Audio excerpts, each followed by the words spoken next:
longtime listeners of this show, who can remember all the way back to our first episode, all of 2 weeks ago now, we talked about how there is no single objective reality, just our own individual interpretations of reality. And we also learned that our brains are great gaslighters. They lie to us all the time, telling us things that sound true. After all, it's our own brains talking. What possible reason could they have for lying to us? Well, it's important to remember that our brains don't necessarily have all the facts, and can, of course, be influenced by our own worries and insecurities, and can jump to conclusions that might not be true. To keep this in mind, it helps to remind yourself of our sensory limitations, which often leave gaps that our brains have to fill in. For example, we can only hear a certain range of all the frequencies of sound that are out there. We can only see a tiny sliver of all the wavelengths of light. One particular way that our brains don't get complete information is really cool, and was sent to me by friend and listener Ken Connor. It's called Saccadic Masking. Not psychotic, but saccadic. Now, a saccade is a rapid eye movement, and because of the movement, there's a blurring of the image that gets to the retina. And since the blurred image isn't very useful and can be disorienting, the brain actually anticipates the eye movement and ignores the blurred image, and then picks up again once the image is clear. And the brain does this in such a way that you never notice the gap. Now, as cool as that is, there's an even cooler way to prove it and experience it. If you look in a mirror and stare at one eye, and then shift your gaze to the other eye, you can't see your eyes moving. You may be able to feel your eyes moving, and this is really cool, someone standing next to you can see your eyes moving, but you can't see your eyes moving. Now, how cool is that? What that tells us is we have incomplete information, but we go through our everyday lives pretty damn sure that we're making well-informed decisions. And most of the time, it works out fine. Those blurry images are pretty quick and don't necessarily include any life or death information. But sometimes, it can be a problem that, as my mother used to say, when I wouldn't eat something she assured me was delicious, no matter how disgusting it looked or tasted, you don't know what you're missing. And it's in these moments, when we don't know what we're missing, that we can fall victim to gaslighters. We can end up assuming the worst about each other, and we can even beat up on ourselves. So this week, we're going to focus on what we're missing. And once you start filling in those gaps, consciously and thoughtfully and intentionally, you'll be amazed at how different the world can look.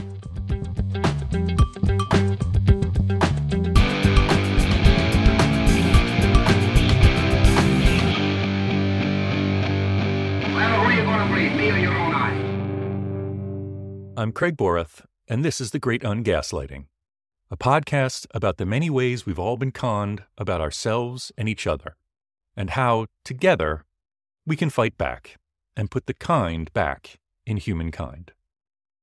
To get started this week, I want to share a funny story that I experienced a bunch of years ago when I was living in Somerville, Massachusetts, which is right next to Cambridge, which is right next to Boston. And I loved living there. I had a great group of friends. We went out to see live music, lots of good restaurants and bars, just a great place to live. And it was when I was living there that I met my fabulous wife of almost 25 years. Shortly after we got married, she finished grad school and started looking for a job. She came home from a conference and says, you know, UCLA looks pretty great and they're hiring this year. And I was like, no! I'd only been to LA a couple of times. I really knew nothing about it, but I knew just enough to hate it, with that sort of smug superiority that only a New Englander can muster. So one thing leads to another, and she gets a job offer from UCLA.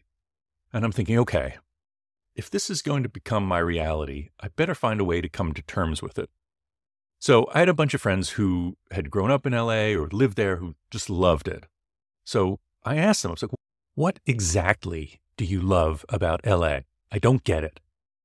And they all started with, well, the weather is great. And I was like, don't tell me that.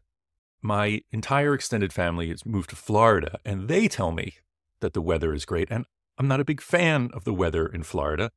It's either hot as hell or there are hurricane-projected palm trees flying through buildings and such. They mentioned a few other selling points of LA, but I was thoroughly unconvinced. So I decided to do a little thought experiment. It's not quite Einstein riding on a beam of light, but it's something. I decided to pretend that I had just arrived in Somerville. I didn't know anybody or anything about the place, and I would just walk around and check it out. And this is March, which is late winter still. There's this cold, pissing rain falling. There's brown slush in the streets. The houses look tired and dark. The subway station is musty and graffitied and stuffy. And I thought to myself, this place is a shithole. But I love it. And I really don't want to leave. And I got to thinking, how could this same place be both beautiful and miserable at the same time? I didn't know the term back then, but it's almost kind of like experiencing your own metaverse. Now, we all have within that metaverse of sorts what we'd call our default universe. It's the one we experience almost all the time. And we're kind of the center of attention, and the world revolves around us. But the truth of that default universe is that it includes only a tiny fraction of the potential universes we could be observing and considering. Like, what do you actually notice as you're walking from point A to point B? Well, if you're looking at your phone, you're probably noticing precisely nothing except what's on your phone. But even if you leave your phone at home, which I know is a crazy idea, you're still probably missing a lot. Now, missing a lot is useful just to get through your day. After all, you couldn't possibly pay attention to everything all the time. But taking some time every once in a while to really focus on your surroundings, to actually see what you see, or even better, to walk around with someone who sees things differently than you, is a great way to remind yourself that most of the time, you don't know what you're missing. And when you understand that, you tend to wear your reality a little more lightly in a way. You hold your beliefs with a little more humility, and you interact with others with a little more humanity.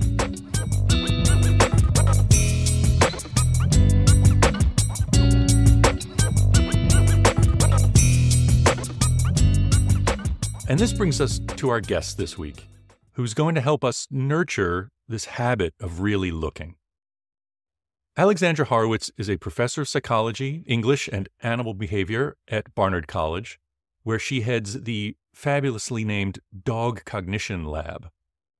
Her books include The Year of the Puppy, Our Dogs Ourselves, and Inside of a Dog. But I really want to talk to her about her wonderful book called On Looking, A Walker's Guide to the Art of Observation. Hi, Alexandra. Thank you so much for joining me on The Great Ungaslighting.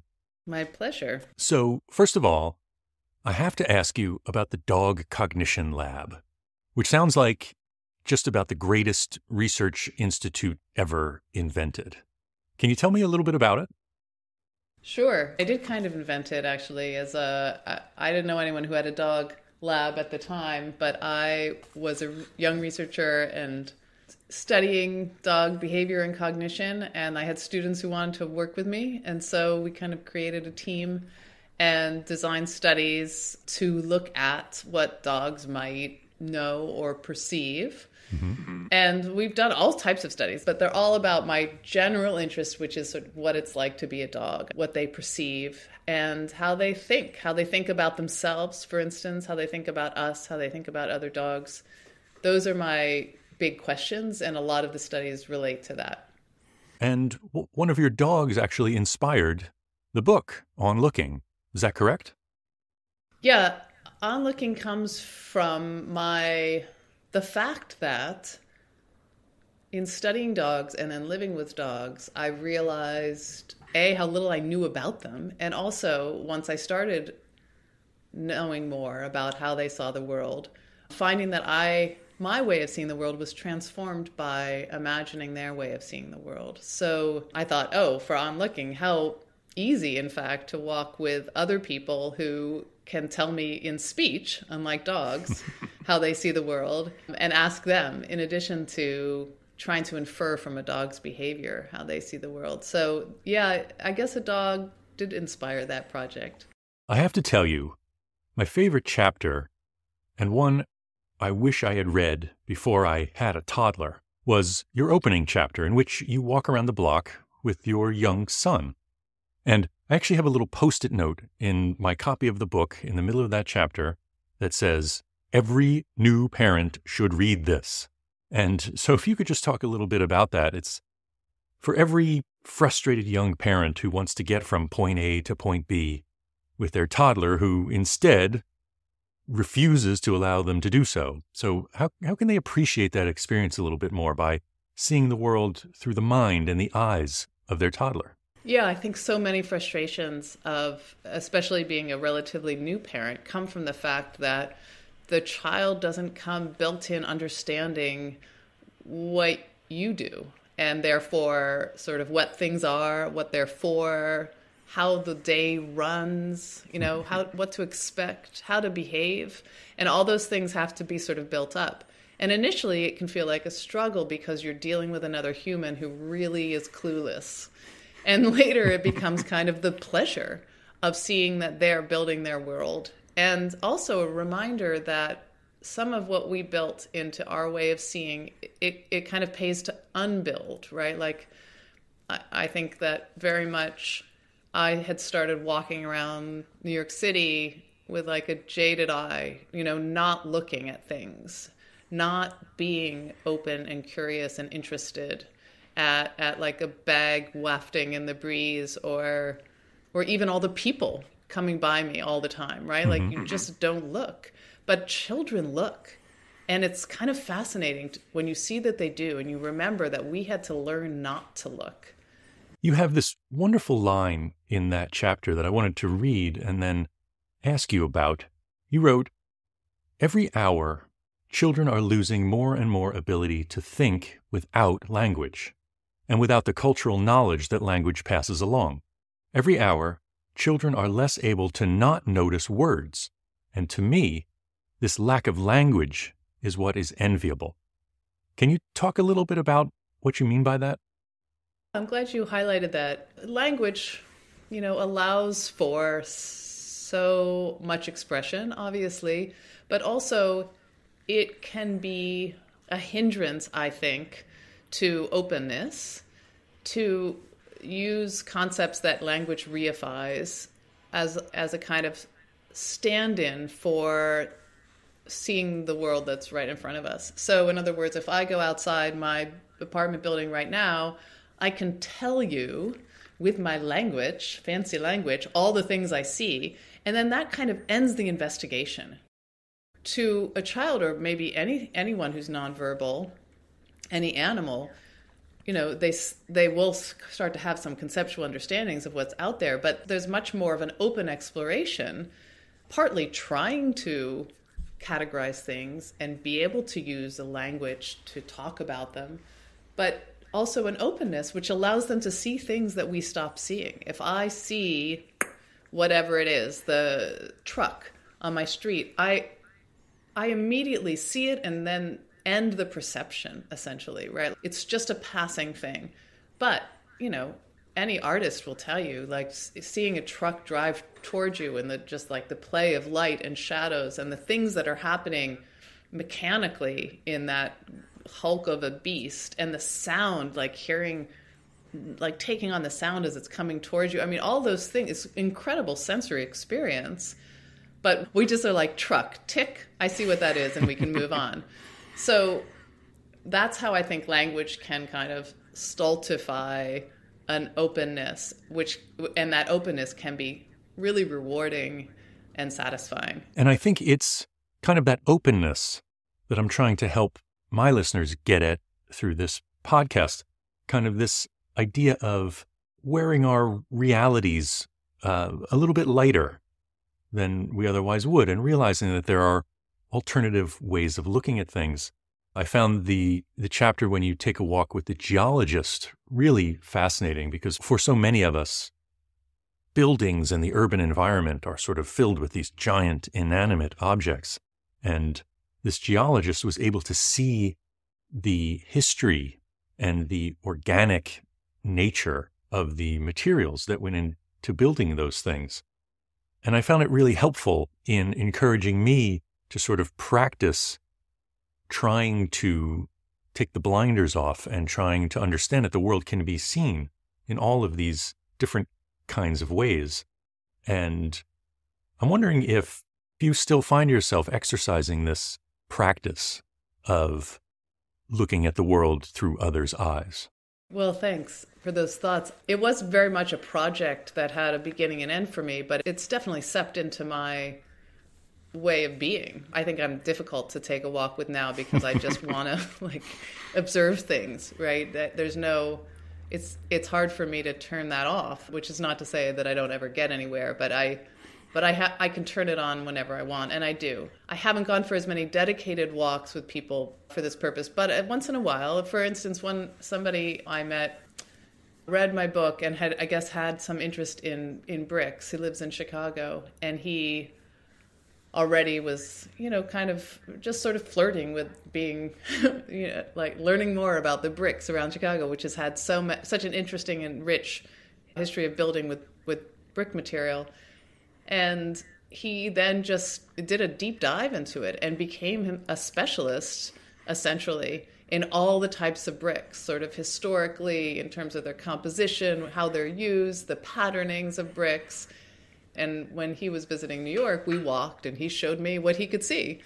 Now what he had then essentially learned about all the brickwork, and that anew opened my eyes to places I had been before and never really looked. Because bricks, right? That's obvious. But no, it's multifaceted and varied, and I was very appreciative of that. So once in a while I get to meet someone who I can go on one of those directed walks with. Although I think you could do it anytime, with anybody, as long as you could get them talking about the thing that they see. Everybody does have this different way of looking, but some people might not be even aware that it's different than others, or they're just not sure how to articulate what they see. But I'm certain that in there is a different way of looking at that block or the scene in front of you that you seem to both share. Yep. And it's always delightful to try to get that out of people. And do you feel like that has changed you in any way? It definitely has made me more empathetic, I think, because it is just that recognition of others' perspectives, the idea that someone else just has a different way of seeing it. There was one other line that I flagged in the book that was actually the last paragraph. And I think it talks a lot of what you'd been talking about and what I'm trying to talk about on this podcast. You wrote, "Our culture fosters inattention. We are all creatures of that culture. But by making your way through this book, by merely picking it up, perhaps you, reader, are in a new culture, one that values looking." And that's just a hugely powerful revelation to people, that you can create a new culture, a new reality, just by sort of opening your eyes and looking around and realizing that there isn't a single reality, and also realizing that anyone who's pitching a single reality probably has some kind of ulterior motive in mind. And it gets back to that idea of just wearing our reality a little bit more lightly and being a little bit more flexible in how you might see things. It's a fascinating way to learn to see the world. And I think you've done a wonderful job in explaining how to do that in this book. Well said. Oh. Thanks. And just one last thing before I let you go. Since you are an author, I thought maybe we should try to sell some books. And I figure if we can do that through small independent retailers, then all the better. So I just want to ask if you might have a favorite local bookstore you want to give a shout out to. I do. There's a bookstore near me in New York City called Book Culture, which is lovely. New books, used books, and just a smart assortment. I highly recommend it. Well, thank you. I will definitely put a link to their website in the show notes. Alexandra Horowitz, thank you so much for helping us see the world differently. Thanks, Craig. I appreciate it. I was glad to have this conversation.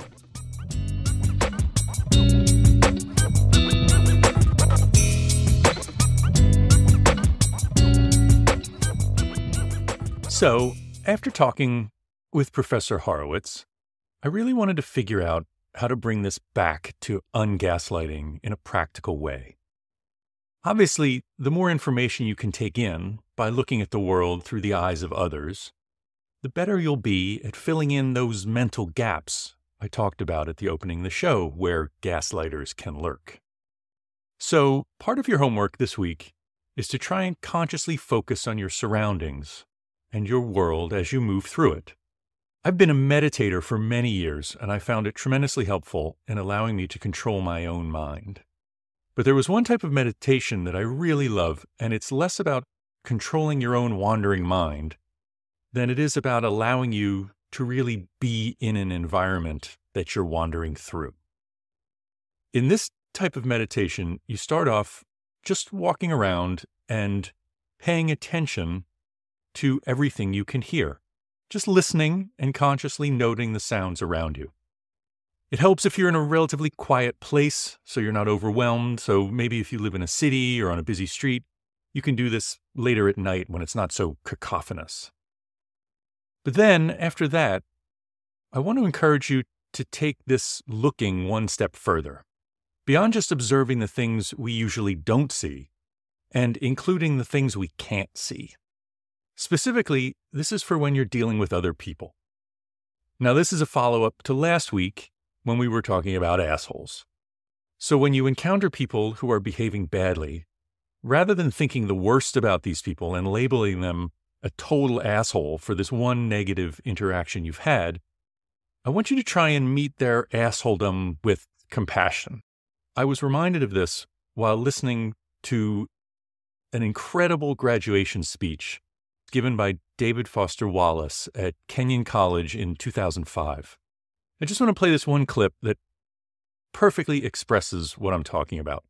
He's discussing the default setting on which we all go through life, where the world revolves around us and our needs, and how annoying it is when people get in your way on the road or at the checkout line at the supermarket, and how, most importantly, you have the power of recognizing your own default setting and taking a different perspective. If you're aware enough to give yourself a choice, you can choose to look differently at this fat, dead-eyed, over-made-up lady who just screamed at her kid in the checkout line. Maybe she's not usually like this. Maybe she's been up 3 straight nights holding the hand of her husband who's dying of bone cancer. Or maybe this very lady is the low-wage clerk at the motor vehicles department who just yesterday helped your spouse resolve a horrific, infuriating red tape problem through some small act of bureaucratic kindness. Of course, none of this is likely, but it's also not impossible. It just depends what you want to consider. So I hope everybody will take the opportunity this week to consider things in ways that are outside of our normal, self-centered default setting. Well, that's it for this week. Thanks so much for listening. Please share this podcast with anyone you think might find it interesting, and leave a review if you feel so inclined.